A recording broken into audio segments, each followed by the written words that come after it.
Hulagu Khan جس نے اللہ کی طاقت کا مذاق اڑایا، پھر دیکھیے اللہ رب العزت نے کیسے اپنی طاقت کا جلوہ دکھایا۔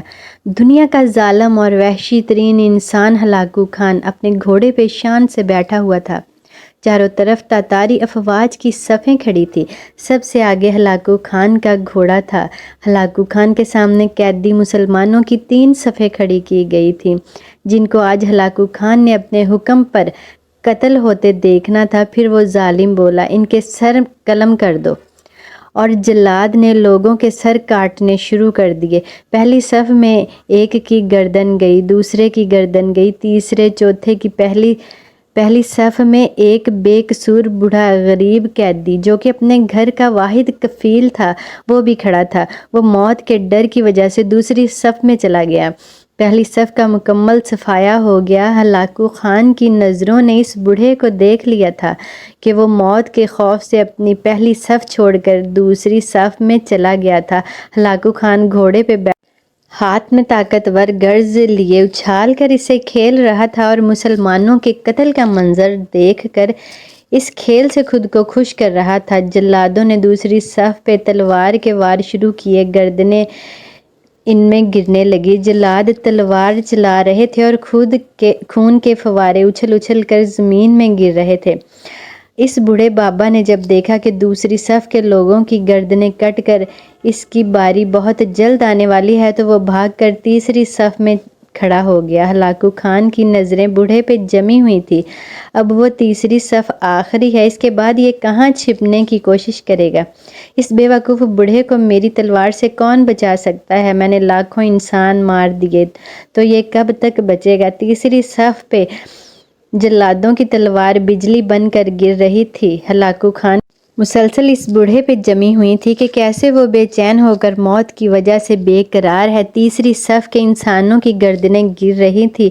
جلاد بجلی کی سی تیزی سے اس بوڑھے بابا کو ہلاکو خان کی آواز گونجی، رک جاؤ، اس کو ابھی کچھ نہ کہو۔ بابا بتا، پہلی صف سے تو دوسری صف میں بھاگ آیا، جب وہ ختم ہوئی تو تیسری صف میں بھاگ آیا۔ بابا اب بتا، پیچھے تو کوئی اور صف بھی نہیں، اب تو بھاگ کے کہاں جائے گا؟ تو تجھے مجھ سے کون بچائے گا؟ اس بوڑھے نے آسمان کی طرف دیکھا اور کہا، میں نے پہلی صف کو اس لیے چھوڑا کہ شاید میں دوسری میں بچ جاؤں، لیکن موت وہاں بھی پہنچی۔ پھر میں دوسری سے تیسری میں پہنچا، شاید تیسری میں بچ جاؤں۔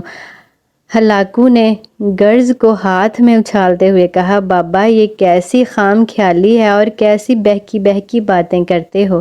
بھلا تمہیں میری تلوار سے بھی کوئی بچا سکتا ہے؟ بوڑھے مسلمان نے زمین و آسمان کی ہر چیز کے مالک اس واحد لا شریک رب پر بے انتہا یقین کے ساتھ کہا کہ وہ اوپر والی ذات اگر چاہے تو کچھ بھی ہو سکتا ہے، اور اگر وہ چاہے تو مجھے تجھ سے بچا سکتا ہے۔ کیسے بچا سکتا ہے؟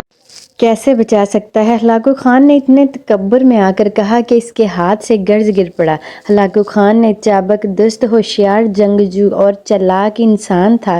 ہلاکو خان نے گھوڑے کے اوپر بیٹھے بیٹھے گرے ہوئے گرز کو اٹھانے کے لیے خود کو جھکایا کہ زمین پہ گرنے سے پہلے وہ اسے ہوا میں ہی پکڑ لے، لیکن اسی کوشش میں ہلاکو خان کا ایک پاؤں رکاب سے نکلا اور وہ اپنے گھوڑے سے نیچے آ پڑا، جبکہ وہ دوسرا پاؤں رکاب میں ہی پھنس کر رہ گیا۔ ہلاکو خان کا گھوڑا ڈر گیا، اچانک بھاگ نکلا۔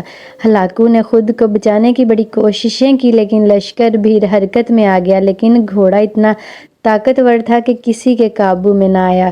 وہ ہلاکو کو پتھروں میں گھسیٹ کر بھاگتا رہا، یہاں تک کہ ہلاکو کا سر پتھروں سے پٹک پٹک کر اندر لہو لہان ہو گیا، اور اس کی روح چند ہی منٹوں میں اپنے اس تکبر بھرے وجود کے اس بوڑھے بزرگ سے اتنا خوف زدہ ہو گیا کہ لشکر نے اسے جان بوجھ کر نظر انداز کر دیا، اور وہ بابا بڑے آرام اور سکون سے پیدل ہی اپنے گھر کی طرف چل پڑا۔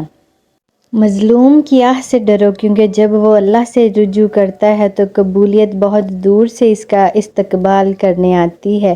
یہ تحریر تمام اہل ایمان، خصوصاً قانون و انصاف کے رکھنے والوں کے لیے ایک نصیحت ہے۔ اللہ اکبر، سبحان اللہ و بحمدہ، سبحان اللہ العظیم۔ ایسی ہی اور ویڈیوز دیکھنے کے لیے میرے چینل کو سبسکرائب کر دیں، ویڈیو اچھی لگے تو لائک کر دیں اور بیل آئیکن کو دبا دیں تاکہ ہر آنے والی ویڈیو کی نوٹیفیکیشن آپ تک پہنچ کرتی رہے۔ جزاک اللہ خیر۔